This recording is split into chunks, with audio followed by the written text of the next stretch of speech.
guys, we are Group 7 from Degree in Finance and Investment. My name is Chia Hui Ting. Today we're gonna talk about the problems of cultural differences that may encounter in international business. Before that, let me do a brief introduction regarding international business.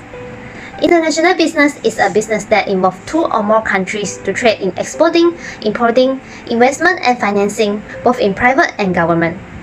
Each country has their own culture, law, languages, currencies and taxes, which are the factors that makes international business difficult. So, international business management takes the responsibility to understand the process of global market. The international business management also in charge of exporting and importing goods and services from every country.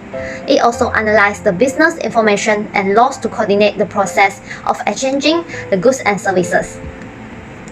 There are many challenges that might be faced when doing international business, such as cultural differences, language barrier, currency exchange rates, inflation rates, country policies, and the difficulties in managing global teams. Today, we will focus on cultural differences problem in international business. Every country has different culture. Understand and learn the culture among the countries is the most important thing when we do international business. This helps us to know the way to respect and maintain good relationship between client and employees for the particular country. Next, we will talk more about the problem in cultural differences.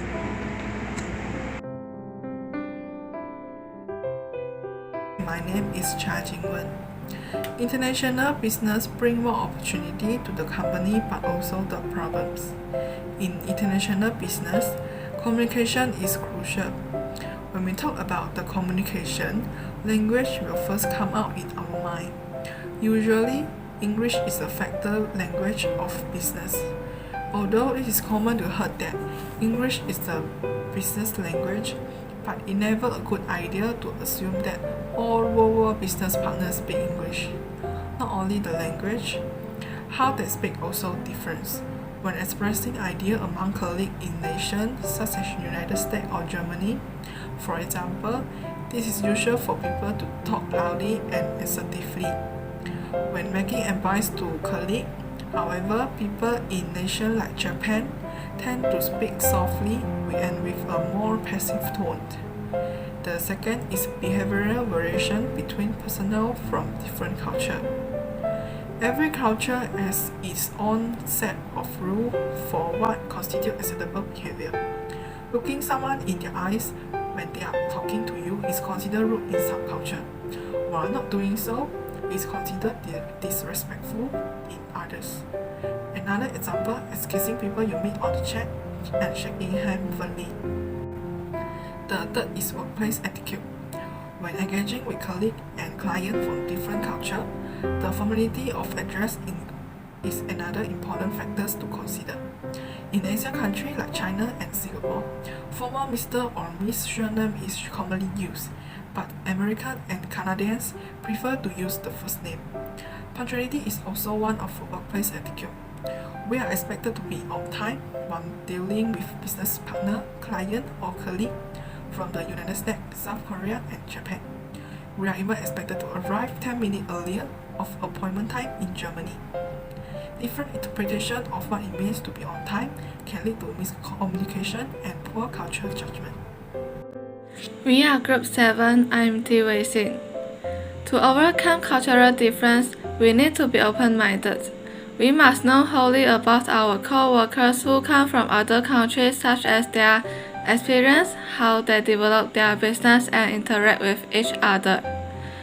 We must be tolerant of this different understanding of language or notions, if it doesn't affect our works and break any rules. We should respect each other. Every employee must be aware of the effects of diversity in the workplace and the importance of tolerance and understanding. We should work around if people we work with have any cultural requirements, such as prayer time and religious holidays. Some appropriate training for employees can let them know not only the responsibility of their job but also help them to solve any language problems that occur when recruiting employees from other cultures. In the training, we can tell them what the real situation is and the method of their performance and communication with each other when some particular situation occurs. Team building for employees to share their culture with other people in the company can improve their productivity because they will get closer. In the team building, we can require them to share their cultures, meals, ceremonies, and others. We should learn clients' culture first when doing international business. We can learn their preferences and values such as their meals, business process, and others. This extra effort will improve their impression of us positively. We also need to learn their etiquette such as eating manners. For example, Hindus don't eat meat and Muslims don't eat pork. They always use their hands to eat. Everyone has a different view of business. Urging someone to make a final decision in an initial meeting is impolite in China. Bringing a gift to your house is very common in Japan and several countries. Hi, I'm Vinosha Rajakumaran, and now I'm going to continue for the conclusion part of this whole assignment. Globalization is the main source that makes international business success throughout the countries in the world.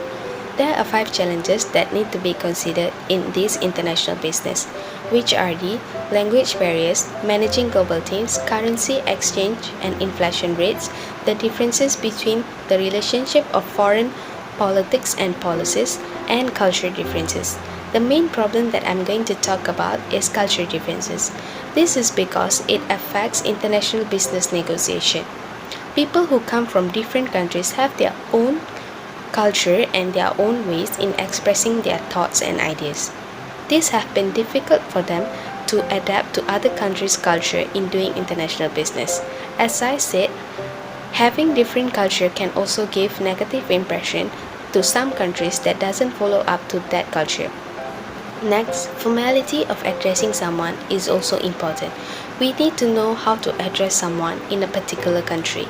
This is because in Malaysia, we can address anyone by uncle, auntie, Mr. or Mrs. But in other countries, they have some abstinence on how to address them, which can cause negative effect to the business. Other than that, punctuality in workplace when doing international business is important. We must understand the meaning of punctuality in that country. We should be open-minded to overcome cultural differences in order to make the business a success. Tolerating colleagues who have different understanding of languages is also one of the ways to communicate effectively to each other in contributing ideas for the business. We should respect other employees' culture by understanding their religion. Next, the employer should give some training when recruiting employees from other countries to solve their problems in language, for them to communicate accordingly to the workplace culture. Sharing culture with others also can make the employees to understand each other while doing the projects given. The most important thing is clients' culture and ethics. This should be taken as a priority in international business to get a positive response from them and continue doing business with them without any issues. Thank you.